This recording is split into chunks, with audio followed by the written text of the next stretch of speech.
esté en su corazón y en su raíz o no. Entonces, al llegar a los sociales donde comenzamos a buscar otras líneas teóricas para ver cómo enseñamos estos conocimientos que a veces, muchas veces son muy rígidos y cómo los hacemos flexibles para que puedan aprenderlas todas las personas, tengan o no tengan acceso, ¿no? Al internet o todo lo que hemos platicado aquí el día de hoy. Entonces, a mí se me hace como muy interesante esas reflexiones y también que las literacidades empiecen a abrirse más allá de la lectura y la escritura, ¿no? Y este reconocer nuestra cultura, que también estuvieron hablando las ponencias de las chicas latinas y la ponencia de Evelyn, pues que de alguna manera están ahí poniendo un granito de arena para esta reconciliación social.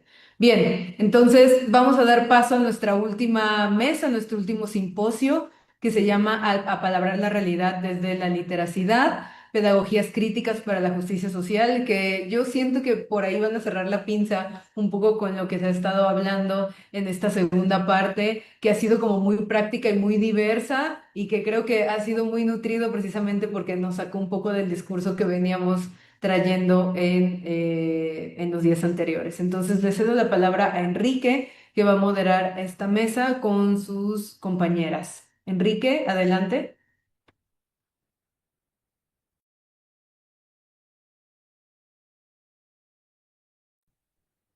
No sé si soy yo. ¿Sí escuchamos? No es- Enrique, Hola, buenas tardes. buenas tardes, te escuchamos. Buenas tardes a todos. Muchas gracias por permitirnos estar con todos ustedes. Como bien dijo Dafne, el simposio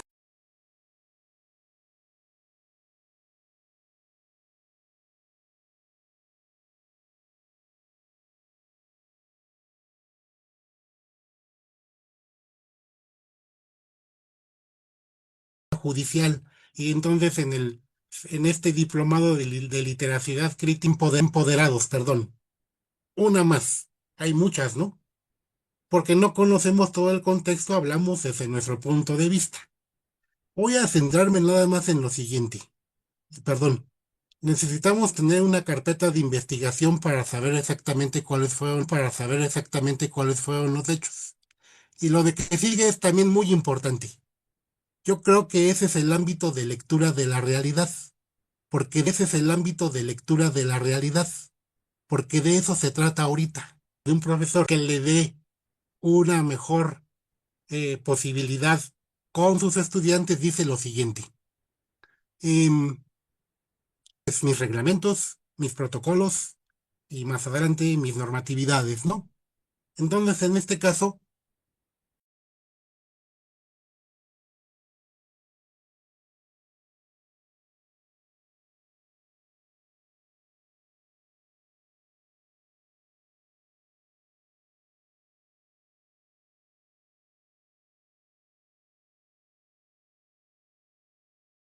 adelante. Muchas gracias, buenas tardes a todos. Es un placer estar compartiendo este encuentro por vía virtual. Y bueno, pues en el sentido de que el doctor presentó toda nuestra documento que entregamos para pues incorporar estas otras discusiones a lo que ya él planteó. La ponencia que traigo yo no voy a hacer presentación de pantalla. Solamente haré una explicación breve de lo que contiene el escrito que se conformó, el cual lleva como título Literacidad como praxis de justicia social en las escuelas mexicanas. Y esto pues contribuye a la investigación que ya el doctor planteó en el sentido de que tomamos como un eje muy fundamental el trabajo que venimos relacionado con el cuerpo académico y que de ahí, bueno, pues existe esta serie de reflexiones. La pregunta de la que parte este texto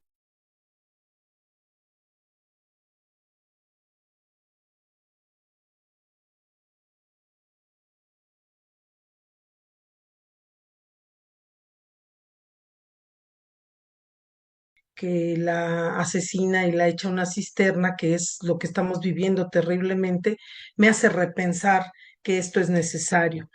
Asumimos la sospecha de que las escuelas mexicanas han arraigado diversas prácticas de lectura y de escritura, mimético-instrumentales, que poco contribuyen a la justicia social. Esto retomando la idea de que hay un intento en la nueva escuela mexicana de ir más allá de la lectura, de la decodificación para volverlo una praxis. De ahí pues el nombre de esta ponencia.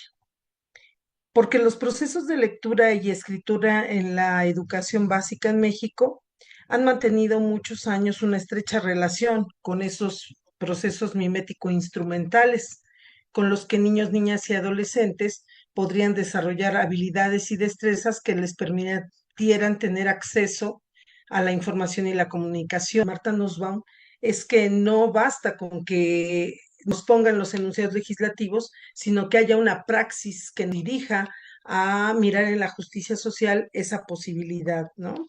Entonces, el planteamiento que pongo como ejemplo es que el gobierno mexicano se ha dedicado a hacer muchas prácticas, ¿no? Por ejemplo, la dotación de becas a los estudiantes, que está escrita en la nueva escuela mexicana, en el tercero constitucional, en la Ley General de Educación. Sin embargo, a pesar de que hay algunas becas que llegan a los estudiantes no pueden ejercer su libertad porque aún falta una formación para aplicar el recurso de las becas en lo que realmente es para beneficio de su propia formación. En ese sentido, aunque el enunciado esté escrito y aunque existe una práctica de ejercicio y recepción económica, una formación que permita que ese recurso sea empleado para realizar. Nosotros vemos cómo llegan los libros de texto a las escuelas, que permitirían hasta cierto punto que los estudiantes pudieran tener un acceso a todas estas nuevas prácticas que propone la nueva escuela mexicana. Sin embargo, al llegar a las escuelas, los profesores no tienen una lectura crítica de esos libros de texto, los niños no los usan y entonces no basta con poder decodificar únicamente desde el punto de vista mimético instrumental, como también se ha referido aquí, sino que se necesita un proceso formativo desde esa cual conforman a los estudiantes desde otros, conforman a los estudiantes desde desde los modos otros modos de entender lo educativo. Y bueno, aquí ya se abren varias aristas al final de esta intervención textual, en donde planteamos muchas posibilidades para no solamente formar o contribuir a la formación de docentes y estudiantes, sino también que esto va eh, unido a esa praxis donde tanto estudiantes como docentes pues piden o solicitan ser escuchados y que los enunciados legislativos realmente, y ya no hablo de más prácticas como los salarios y otras cosas que están inscritos en las leyes, pero que hagan un Ha sido muy importante, interesante poder escuchar a muchos de ustedes este par de días. Ponencia es de Tras morir y Letanía para la sobrevivencia. En el caso del primero es de Irma Pineda y el segundo, Letanía para la sobrevivencia, es de Audre Lorde. A pesar de sus diferentes contextos, que son por un lado la herencia vinizá en México de Irma Pineda y la experiencia afrocaribeña en Estados Unidos de Audre Lorde, voy a tratar de mostrar cómo los dos poemas se entrelazan. Mientras que esto es importante, los revitalizan mediante ejercicios de lectura en voz alta y distintos tipos de remezcla o remix, ¿no? Ambas poetas coinciden en dos pautas que son esenciales para estar aquí. La primera es su dedicación a la docencia, son maestras ambas, y su permanente encuentro con sus lectores a través de lecturas públicas. Al acompañar su trabajo con la lectura y a la poeta y las poetas, al expresar una trayectoria de sobrevivencia colectiva, participan desde luego en un acto político. no solo en el sentido de que el arte es inevitablemente político, en particular cuando es expresión de la lucha de un pueblo, sino también por la intención profundamente pedagógica de ofrecer a las generaciones más jóvenes una representación de los recursos y las armas de su ancestralidad. Algunos rasgos de esto son, ellas se han ocupado de escribir sobre el dolor, la resistencia y la construcción del futuro en colectividad, de hablar en una voz que siempre conjuga lo personal o lo individual con lo colectivo y comunitario, en conectar a los lectores con la ancestralidad afro y vinizá respectivamente, que están convocadas en sus escrituras, y a apostar por el acompañamiento cotidiano a las luchas de sus comunidades. Aquí, como algunas propuestas de Carlos Lomas lo dicen, lo lingüístico es político, ¿no? Que es una manera de ver la literacidad en una dimensión no solamente de comprensión, sino también de acción. El trabajo de estas autoras nos permite desmontar las visiones que desde la blanquitud hemos construido sobre las producciones afro e indígenas, desde luego evitando el folclorismo, ¿no? Pero también, sobre todo, acercando lenguajes y figuras que permiten conocer, discutir y enseñar otras lecturas en las aulas. Muchos de los trabajos de Irma Pineda están en libros de texto de la SEP, eso lo puedo decir y ahí lo pueden encontrar. Estamos hablando de otras escrituras que proponen otras lecturas de la realidad. Eh, el poema No me verás morir de Irma Pineda es una afirmación de la persistencia y resistencia cultural de los Vinizá. Por aquí lo muestro. eh, a través de imágenes que vinculan la memoria ancestral, la naturaleza y el poder generativo del lenguaje. El poema concluye, lo estoy mostrando aquí, quien no lo vamos a poder leer, pero quien quiera en el futuro podrá congelar la imagen y leerlo.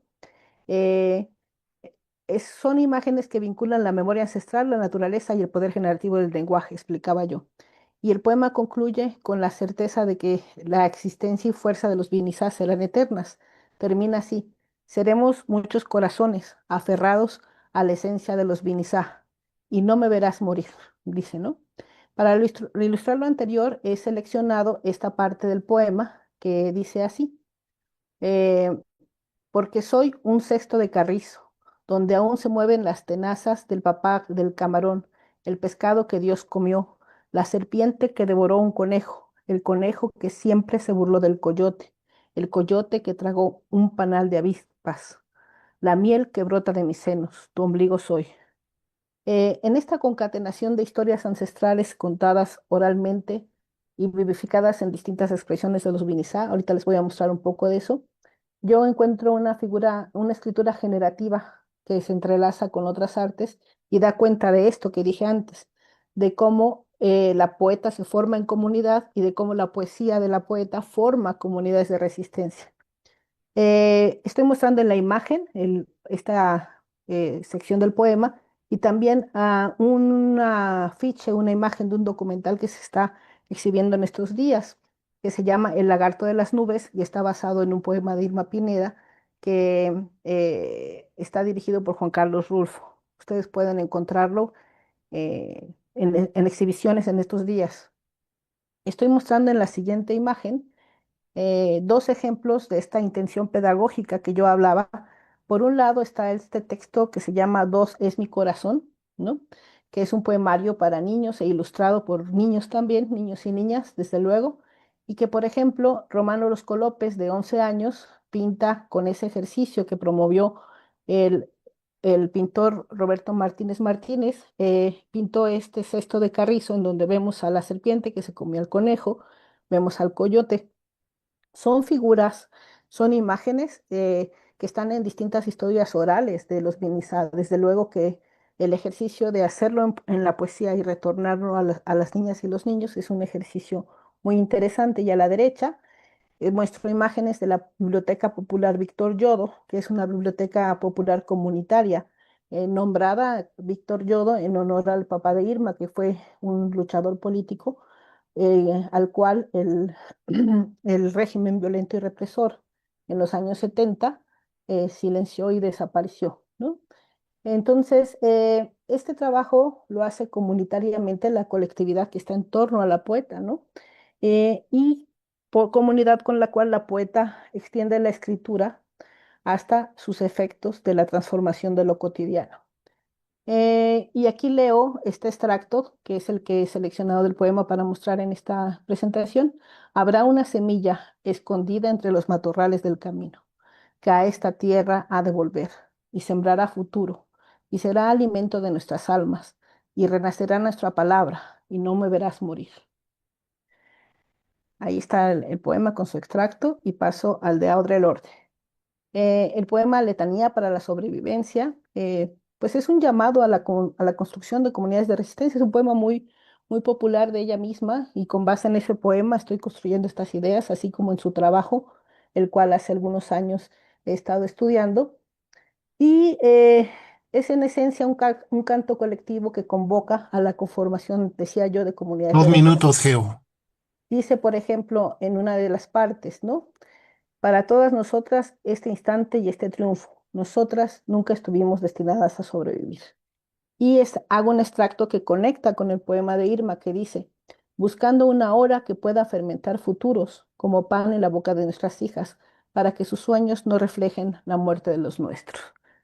Y yo decía, bueno, que no da mucho tiempo a mayores análisis, pero me parece a mí que esto conecta con algunas definiciones como la de Sandoval Alvarado de literacidad crítica, como esta habilidad de identificar la intención del autor y los discursos de los textos en función del contexto social, cultural e histórico. Pero no solamente eso, ¿no? Las lecturas críticas también deben posibilitarnos reconocer las voces presentes o silenciadas en los textos, ¿no? Evaluando las ideologías implícitas que definen la identidad de un grupo social, y esto facilita la comprensión y resistencia frente a discursos hegemónicos mediante la afirmación de historias como las que mostré hoy y memorias distintas. Y concluyo comentando, mostrando rápidamente, Audre Lorde murió ya, ella murió en 1992, ¿no? Se realizó en 1990 una convención donde un millar de activistas de todo el mundo, especialmente del tercer mundo, fueron a Estados Unidos a trabajar en torno a los principios de su obra poética y de ensayo para potenciar sus activismos en sus regiones. Y con eso termino, ¿no? Pensando en estos tres tópicos de la literacidad, ¿no? El lenguaje con el que hablamos, ¿cuál es, no? ¿Cuál es la verdad detrás de ese lenguaje? Las prácticas sociales de literacidad que debemos atender no son solo las que ya conocemos o son clasificadas como vernáculas que realiza la comunidad fuera de la escuela, sino también cómo se desenvuelven hacia la comunidad y cómo estas escrituras están ahí presentes, dando elementos de fortaleza a las comunidades. Y termino preguntando, ¿cómo leer estas realidades sin, perdón, sin hacerlas monumento y al mismo tiempo sin subyugarlas? Perdón, es la prisa de tratar de cerrar.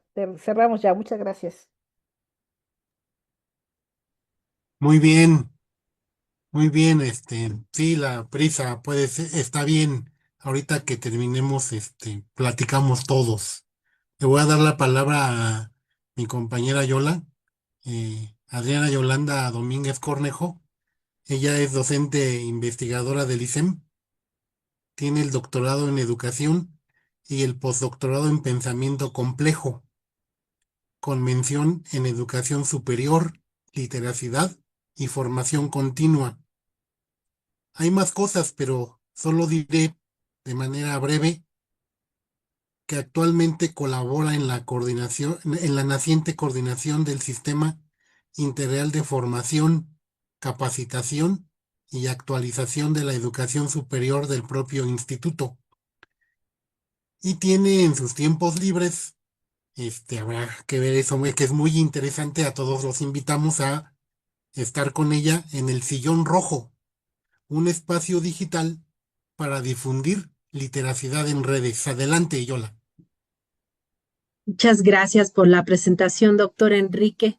Gracias y felicidades a mis compañeros del ISEM y muchas gracias y felicidades al cuarto Congreso Internacional de Literacidad organizado por diversas instituciones, de las que pues destaco a la Universidad de Guadalajara, una universidad hermana de nuestro instituto. Muchas gracias. Y pues voy a tratar de ser muy sucinta, creo que es la última participación de este congreso. Y pues como parte de esta conglomeración o conglomerado de ideas que se tituló Apalabrar la realidad desde la literacidad, pedagogías críticas, pues el día de hoy voy a hablarles sobre el asunto de la formación continua docente y la literacidad crítica en esta, en esta ruta, en esta brecha que se abre a partir de este congreso y a partir de muchas inquietudes para lograr la reconciliación social. Entonces, lo presento en un esquema, reitero, trataré de ser bastante sucinta. Entonces, ahorita el modelo educativo imperante en nuestro país es la nueva escuela mexicana. Y parto de la idea de que una nueva escuela mexicana exige de nuevas y nuevos docentes en nuestra nación. Y no se trata de que nos permuten, nos cambien o pues nos jubilen, sino que nosotros tengamos un espíritu crítico de renovación que vaya encaminado a nuestra formación continua. El artículo 3 de la Constitución Política de los Estados Unidos Mexicanos lo marca de inmediato desde la reforma del 15 de mayo de 2019, que la educación se basará en el respeto irrestricto de la dignidad de las personas con un enfoque de derechos humanos y de igualdad sustantiva. Asimismo, tenderá a desarrollar armónicamente todas las facultades del ser humano y fomentará en él a la vez el amor a la patria, el respeto a todos los derechos, las libertades, la cultura de paz, aquí lo enfatiza el artículo 3, y la conciencia de la solidaridad internacional en la independencia y la justicia. Y continúa todos los propósitos y aparte los contenidos que también propone este artículo, que es el marco normativo que guía a la nueva escuela mexicana. En este sentido, pues yo destaco la parte relativa a la formación o al interés que tiene el país, el interés que tiene el Estado en formarnos en una cultura de paz y en el marco de los derechos humanos. Un enfoque que es el que sostiene epistemológicamente a toda la nueva escuela mexicana y se sintetiza en el respeto irrestricto de la dignidad de las personas. Desde el enfoque de Marta Nussbaum, la dignidad humana es el, digámoslo así, el termómetro que mediría cómo está conformada una sociedad y cómo ha avanzado educativamente hablando. Entonces, para reconocer la dignidad, las personas necesitamos coexistir en ambientes de cultura, de paz, en ambientes pacificadores, en ambientes positivos. ¿Y qué papel juega la literacidad? Bueno, pues aquí establezco un puente entre estos ambiciosos propósitos que la Carta Magna nos señala, entre las grandes intenciones de la nueva escuela mexicana y la necesidad de las maestras y los maestros de renovarnos, de formarnos permanentemente, y pues considero que la literacidad es la gran oportunidad que podemos tener para transversalizar esta formación de cultura de paz y de derechos humanos, porque no hay camino que se pueda eludir en estos aprendizajes y en esta formación continua de las y los docentes de todos los tipos y niveles educativos de nuestro país. ¿Y cómo es?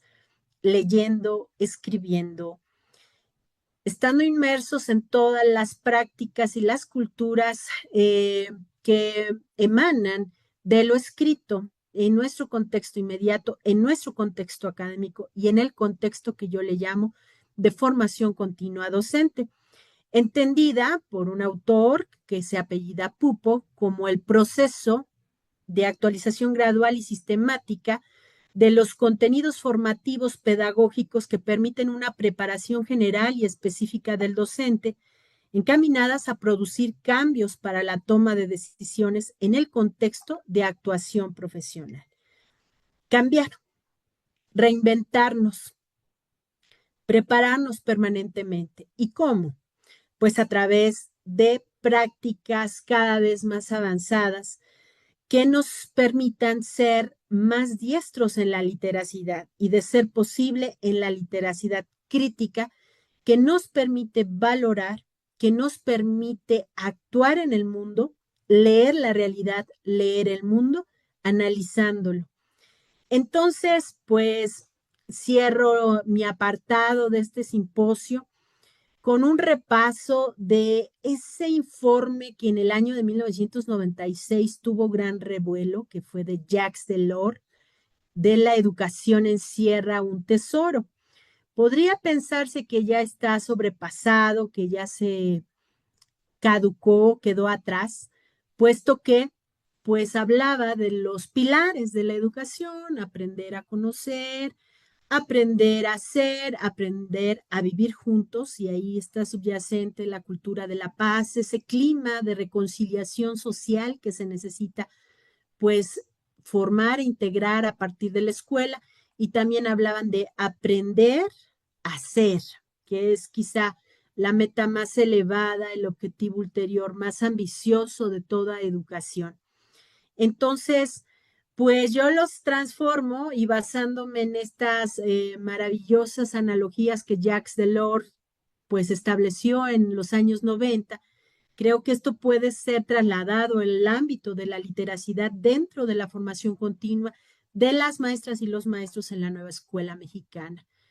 Leer y escribir para conocer derechos humanos, para conocer muchos documentos que nos sensibilicen para establecer un clima real de reconciliación social. Leer y escribir para hacer. ¿Necesitamos leer y escribir para hacer? Leer y escribir para vivir juntos. Esta es la esencia quizá de lo que se ha tratado en este congreso, en muchas ponencias, y no 2 se minutos, diga Yola. en las valiosas aportaciones de mis compañeros. Y por supuesto, leer y escribir para ser uno mismo y con los otros. De tal suerte que la propuesta y el aporte de cierre de este simposio que yo presento es muy sencilla. Propongo formar permanentemente a las y los docentes en literacidad crítica y en cultura de paz como tópicos prioritarios, y no de manera inconexa, sino de forma vinculada y vinculante. Además, y se subraya, crítica, como un imperativo para que se camine rumbo a una verdadera transformación en los procesos de enseñanza y aprendizaje en las aulas y escuelas de todos los tipos y niveles del país. Dicho esto, les agradezco mucho el favor de su atención. Gracias, doctor Enrique. Gracias a todas y todos. Muchas gracias. Ahora vamos a tener la parte de las preguntas. Yo pedí que podían escribirse en el chat, pero si alguien quiere tomar la palabra, adelante.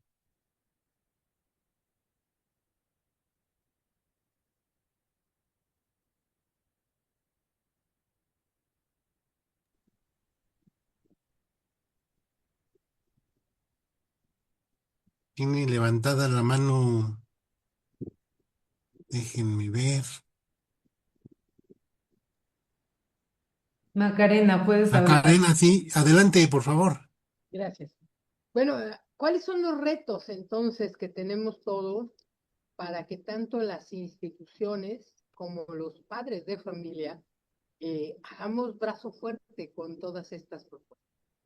¿Qué tenemos que lograr? ¿Cuáles son las cosas que no hemos logrado vincular para que, insisto, estas propuestas que son tan valiosas, tan significativas para la nueva educación, para la reconciliación, se conviertan en realidades y sean menos cuesta arriba para todos ustedes que están allí en el campo de batalla al frente, pues no rendirse, ¿no? Y que no encuentren tanto obstáculo. ¿Cuáles serían? ¿Qué necesitamos hacer los que estamos en otros ámbitos para apoyar? Muchas gracias. Voy a leer lo que está aquí en el chat de Guillermo Emanuel. Muy interesante. Creo que sin duda hay como reto el plantear una ruta para fortalecer la literacidad crítica y otras literacidades. Es lo que está en este momento en el chat. Y bueno, no sé si mis amiguitas me quieran comentar algo de lo que dice Macarena.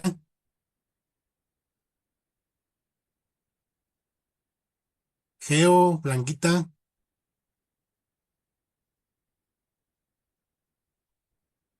Bueno, yo, si no, si ahorita no quieren comentar algo, yo digo, ¿qué se necesita? Se necesita, sí, se necesita una formación muy fuerte en literacidad, pero yo apelo a otros valores que tienen que ver con cosas como dijo Blanquita, por ejemplo, la resistencia, la paciencia, el estar dispuestos en determinados contextos que están muy institucionalizados, demasiado, a casi estar picando piedra, ¿no? En el ámbito de todos los días. Porque sí es muy interesante ubicar, por ejemplo, que cuando llegan disposiciones para leer y escribir de manera crítica y hacer una lectura del mundo, o sea, se dispone que se lea, que se haga una lectura de realidad. Y cuando digo se dispone, me estoy refiriendo a una decisión vertical. Pero eso es muy curioso. Se dispone que ahora los estudiantes mexicanos tengan una lectura de realidad. Entonces uno dice, como que algo no está checando, ¿no? ¿Qué hay que hacer ahí? Hay que desmenuzar eso de una manera sistemática, así, entender en el ámbito de la cotidianidad de un profesor y de las infancias y las juventudes y verle cómo se le hace. Por eso nosotros planteamos con el objetivo que dije al principio, construir una propuesta pedagógica alternativa, pero de manera horizontal. Esto que acabo de decir, pues yo lo dejo abierto porque Blanquita nos ha dicho sí, pero es una composición del hacer sobre la marcha. Pero bueno, yo lo comento así, pero no sé, les digo a ellas qué podemos decir, ¿no? Porque es muy interesante, Blanquita. Sí, pues muy interesante comentario de Macarena. A mí me parece que lo educativo, que el papel de la escuela, no solamente es una condición que tenga que ver con los docentes. Estamos involucrados padres de familia, tutores. Bueno, antes eran padres de familia, ahora son tutores, es decir, otras personas que no son realmente los padres, los que están incorporados a los procesos de formación de los estudiantes son los docentes, pero también quienes legislan. Por ejemplo, esto de retomar, o sea, estaría muy interesante que en este Congreso pudiera haber otras figuras del ámbito de quienes hacen los enunciados legislativos para que pudieran escuchar todo esto que nosotros estamos planteando, porque parece que tenemos algunas buenas intenciones en este sentido, pero que de pronto realmente no hay una consideración de esto que se está descubriendo, que son cosas muy interesantes a lo largo de todas las ponencias que hemos escuchado en este congreso y en otros más, ¿no? Entonces, lo educativo no solamente tiene que ver con los docentes, con los estudiantes, sino tiene que ver con una formación continua de toda la sociedad que se involucra con la escuela. Hoy existen en el país algo que le llaman las 8 estrategias nacionales y los niños no entendían por qué dicen ellos, es que ya vamos avanzando en el proyecto y de pronto me meten asuntos relacionados con el embarazo. Hoy también salió un programa de la menstruación y de pronto entra otro de las tertulias literarias y los niños no acaban de entender por qué estamos en esos cortes de esta realidad que nos circunda. Y yo les hablaba a los niños que hoy hay, bueno, se han descubierto hasta ahora estos 8 que toma la SEP, pero hay muchos más de acuerdo al contexto de los estudiantes y que no basta con que sepamos todo el programa de matemáticas, que sepan hacer ecuaciones, si la responsabilidad social, si el ejercicio del pensamiento crítico no llega. Entonces creo que en ese sentido sí tenemos los docentes una tarea muy difícil porque es trabajar con el ayuntamiento, ¿no? Con los padres de familia, con las sociedades de padres, con los comisariados de cada localidad, y eso ha sido del trabajo comunitario la parte más complicada. Bueno, dejo mi comentario hasta aquí. Muchas gracias, Macarena, por esas ideas. Y bueno, vamos a seguir dialogando. Yo quisiera comentar algo importante también, y aquí se ha visto en varias de las ponencias, tiene que ver con conectar las maneras de leer en la escuela con las maneras de leer fuera de la escuela. Y hay muchos elementos que se han considerado externos a la escuela que continuamente están ahí.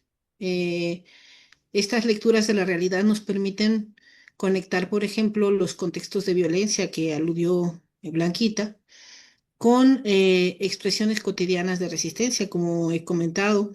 También quedará trabajo por hacer para cómo propiciar esa conexión de las formas de lectura dentro de la escuela con las formas de lectura fuera de la escuela a través de reformas a las leyes. Es decir, tenemos leyes de derechos lingüísticos, leyes del libro, leyes de promoción de la lectura, etcétera. Se han creado andamiajes que han probado no estar dirigidos necesariamente a la cultura de paz, a la resistencia, sino estar dirigidos un poco más hacia la eficiencia en la lectura, hacia a pensar en un lector como el que lee muchos libros, ¿no?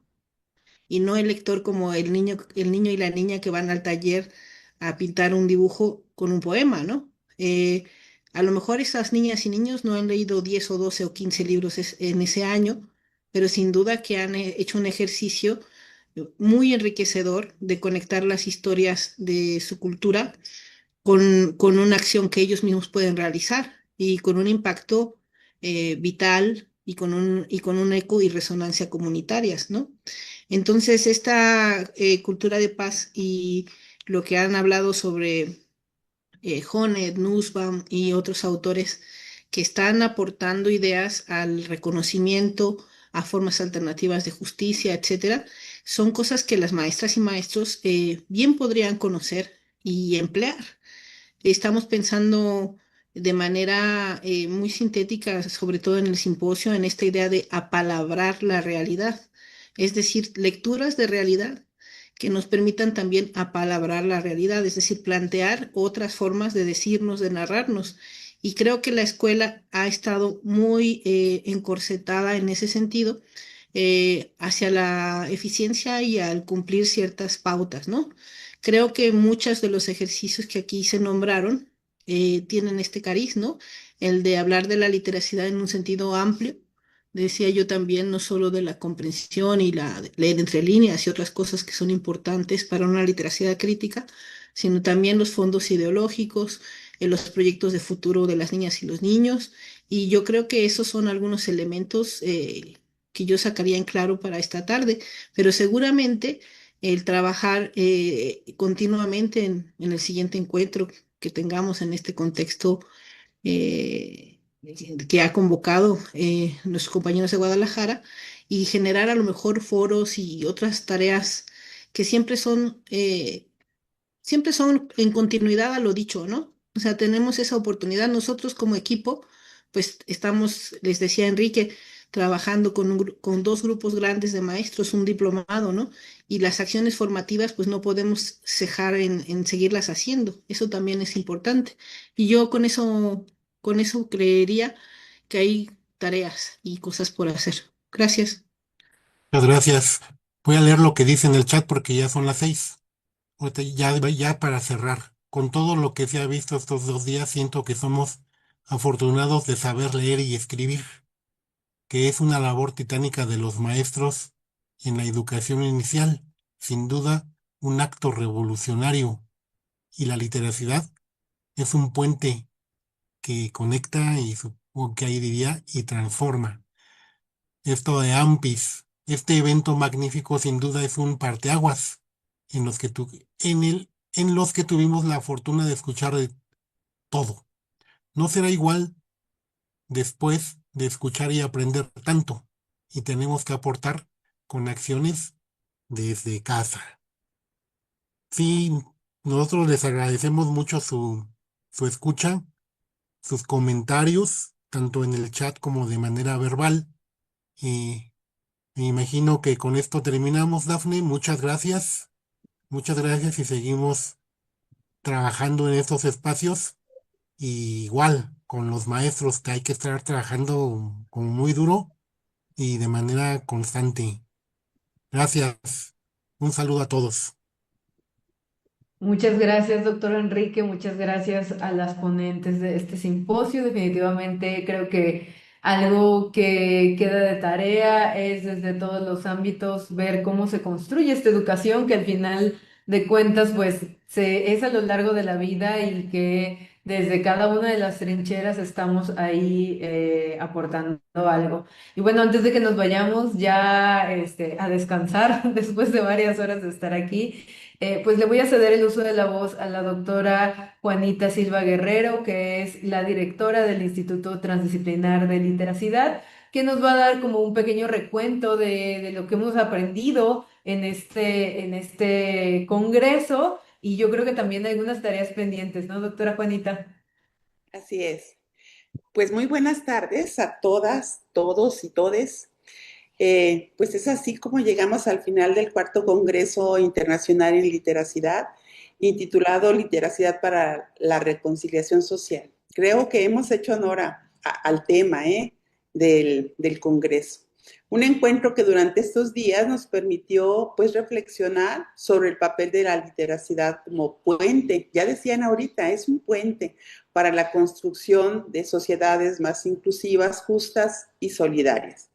Este congreso, organizado por el Instituto Transdisciplinar en Literacidad y la Maestría en Estudios en Literacidad que conduce Dafne, ambos del Centro Universitario de Arte, Arquitectura y Diseño de esta Universidad de Guadalajara, reunió una comunidad académica diversa y comprometida, pero con gusto también hemos visto que no solamente la comunidad académica, aquí está Maca, que estuvo presente todo el tiempo, con mucha inquietud, y sabemos también de otras personas que se han conectado o participaron desde los ayuntamientos, y eso lo agradecemos, porque precisamente esto está abierto a todo el público en general, precisamente para poder transferir el conocimiento, ¿no?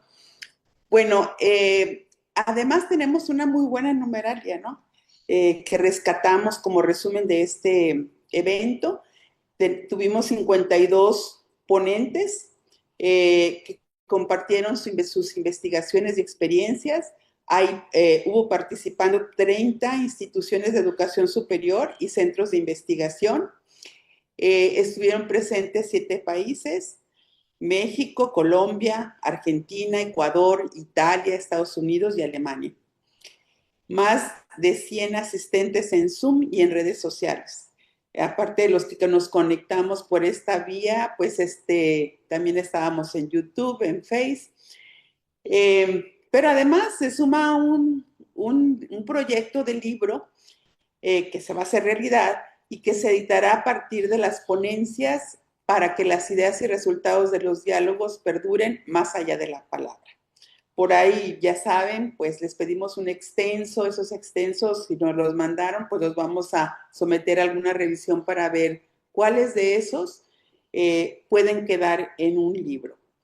Pero este congreso no se mide solo por cifras, se mide también por la circulación de las ideas, por compartir ideas, los diálogos, las preguntas y las rutas de trabajo que aquí se abrieron. Porque ya aquí dejamos abiertas algunas rutas, ¿no? Algunas vetas. De acuerdo con los 3 ejes temáticos del Congreso, podemos resaltar lo siguiente. En el eje de migración escuchamos experiencias significativas sobre la educación de comunidades migrantes, la mediación lectoescritora con niñas y niños en contextos de desplazamiento y las narrativas de resiliencia que buscan dignificar la voz de quienes viven en movilidad. En el eje de cultura de paz se presentaron proyectos de alfabetización mediática e informacional que fortalecen el pensamiento crítico, investigaciones sobre literacidad emocional en estudiantes de bachillerato, así como prácticas artísticas desde los laboratorios corporales hasta audioseries, fanzines que se convierten en narrativas para contrarrestar la violencia y promover la convivencia armónica. En el de reconciliación social se discutió la ponencia de memoria histórica y las narrativas comunitarias para reconstruir el tejido social. Se compartieron proyectos feministas y de disidencia sexual que muestran cómo la literacidad puede ser un medio para la justicia social. También conocimos propuestas de mediación de conflictos y acompañamiento a víctimas basadas en la construcción y deconstrucción de narrativas desde una mirada compleja, que fue este día muy rico en estas experiencias. El Congreso también abrió espacios para reflexionar sobre temas emergentes que amplían el horizonte de la literacidad. Por ejemplo, la literacidad digital con experiencia de inclusión digital en comunidades rurales y con adultos mayores y el uso de plataformas virtuales para la reconciliación social y la ciudadanía crítica. El uso de la inteligencia artificial para la catarsis y la denuncia literaria. La integración del área STEAM y literacidad científica como estrategia para despertar vocaciones en comunidades rurales. La literacidad corporal y artística como forma de resiliencia comunitaria. La literacidad emocional como componente pedagógico frente a los retos de la salud mental juvenil. La literacidad terapéutica que permite transformar el dolor en narrativas de memoria, sanación y denuncia social. La literacidad crítica que nos invita a cuestionar estructuras de poder, analizar discursos y formar sujetos capaces de participar activamente en la vida democrática. Sobre todo este último simposio lo hizo patente. Este congreso, pues, nos deja claro que la literacidad es plural. Se escribe, se canta, se pinta, se dibuja, se recuerda y se imagina. La reconciliación social se presentó en este congreso como un proceso integral, donde la literacidad crítica, decolonial, emocional y digital son herramientas clave para transformar la realidad, reparar el tejido social y fortalecer la democracia. Aprendimos que la literacidad no solo se trata de enseñar a leer y escribir, sino de empoderar a los individuos y las comunidades para dialogar, cuestionar y sanar a través de la palabra, la escritura y el arte. En nombre del comité organizador, agradecemos a todos los ponentes, moderadores, instituciones colaboradoras y asistentes. Con estas palabras y con el convencimiento de lo que aquí se ha reflexionado seguirá resonando en nuestras aulas, comunidades y proyectos. Damos así por clausurado el cuarto Congreso Internacional de Literacidad. Ahora quisiera ceder la palabra a alguna de las personas que están conectadas, quienes quieran compartir alguna reflexión sobre lo que les dejó este congreso. Les dejo abierto el micrófono.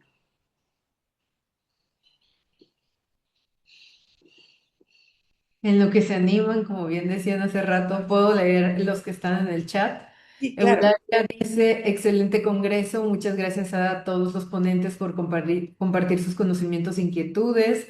Por acá Jonathan Herrera dice, gracias por este evento, muy importantes apuestas de todas y todos. La educación sigue mostrando el camino, la mejor energía para que continúen con sus investigaciones. Nancy nos dice, gracias. Samantha dice que salas de lectura presente también en el congreso, que no se nos olviden ese gran proyecto. Ampis dice que gracias a todos, a todas y que agradece la invitación. Rita y Erika dicen excelentes ponencias, gracias a todos por su trabajo tan importante en pos de la justicia social y felicidades al equipo organizador, muchas gracias. María de Los Ángeles González dice gracias por compartir información tan importante y relevante, sin duda un gran aprendizaje. Felicidades a todos los ponentes, moderadores y comité. Margarita Cuevas dice gracias por la oportunidad de estos 2 días intensos, por compartir el amplio conocimiento que comprende la literacidad. Ha sido muy interesante en todos los aspectos. Felicidades por el Congreso y quienes lo hicieron posible. Y Josué dice gracias por todo. Maca, manita levantada, adelante. No, pues yo también felicitar a los que tuvieron esta iniciativa, a que ya lograron 4 congresos y bien el que sigue, y sobre todo asegurarles, creo que puedo hablar en nombre de todos, que nos siembra esperanza a muchos que estamos tratando de hacer desde nuestras trincheras de este país un lugar mejor para habitar. Nos da esperanza, sobre todo gente mayor como yo que tengo 65 años, que ver jóvenes como ustedes con ese entusiasmo, con esas ganas de decir, no, hay que seguir luchando, vale la pena, no nos podemos rendir y de verdad, digo, no quiero chillar, pero me emociona mucho y gracias. Muchas gracias, muchas gracias. Por acá veo otro mensaje de Mariana. Dice, gracias por las oportunidades de escuchar tantas perspectivas. He aprendido mucho. Me ha resignificado mi propia acción académica. Felicidades por la organización de la difusión. Pues muchas gracias por sus palabras. De verdad, todo lo que nos dicen creo que hace muy relevante este congreso, que no solamente vengamos a compartir conocimientos académicos para ver cómo hacemos la academia mejor, sino que realmente hay este impacto social y en las personas que nos están escuchando. No sé si alguien más quisiera abrir su micrófono, compartir de viva voz. Pues parece que no, ¿verdad? Pues con ello cerramos, deseando que los aprendizajes y alianzas que aquí se conformaron continúen alimentando la construcción de sociedades más inclusivas, críticas y solidarias, que tengan por seguro que nos vamos a volver a ver y encontrar en el quinto Congreso Internacional de Literacidad 2027. Sepan que estamos en conexión y en comunicación con ustedes a través de las redes sociales del Instituto, de Literali, y todas las inquietudes que tengan, lo que quieran comentarnos, ahí estamos a sus órdenes. También recuerden que tenemos la maestría en estudios de literacidad. Si es que los que no están en esto están interesados, pues también pueden solicitar información. Y con ello cerramos. Que tengan excelente fin de semana. Muchas gracias a todas y todos. Hasta luego. Gracias. De nada. Gracias por todo. El Hasta siguiente luego. congreso acá en Cancún. Recording stopped. Muy bien. Me parece. Digan los patrocinadores. Y Aprobado. Yo pongo la casa y las hamacas, ustedes ya ven lo demás. Que